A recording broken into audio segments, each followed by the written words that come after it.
राज्यसेवा पूर्व परीक्षा 2024 मध्ये आपल्या करंट अफेअर्सच्या कंटेंटमधून जवळपास 11 प्रश्न 15 पैकी कव्हर होतात. आपण एकदम मिनिमम मोजकं कंटेंट कमी लाईन्समध्ये कमी शब्दामध्ये देत असतो. त्यातून आपले रिफ्लेक्शन बघायला मिळतं. हा जर प्रश्न बघितला आपण आशियाई क्रीडा स्पर्धेचा तो कव्हर होतोय, नर्गिस मोहम्मदीचा प्रश्न तो कव्हर होतोय आणि अवघड कॅटेगरीतला 5 आईजचा प्रश्न आपण जशाल तसं डायरेक्टली त्या ठिकाणी दिलं होतं. महिला आरक्षण विधेयकाबद्दल पण आपण दिलेलं होतं.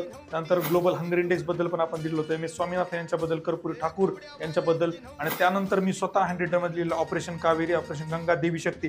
जशाला तसा कॉपी पेस्ट प्रश्न आपल्याला त्या ठिकाणी बघायला मिळतो आणि याच धर्तीवर आपण जे करंट मंत्राचं पुस्तक मार्केटमध्ये काही दिवसात येईल त्यावर युट्यूबला फ्री सिरीज बनवायची का हे कमेंट करून सांगा आणि ते मार्केटमध्ये तुम्हाला पुस्तक लवकरच मिळेल. मंत्र आपला तोच असेल, मिनिमम कंटेंट मॅक्झिमम रिफ्लेक्शन. खूप जास्त डेटा गोदा करण्यापेक्षा महत्त्वाचा मोजका करून त्याला रिव्हिजन करायची आणि त्यातून जास्तीत जास्त मार्कांचं आउटपुट काढायचं असा आपला प्रयत्न. थँक्यू.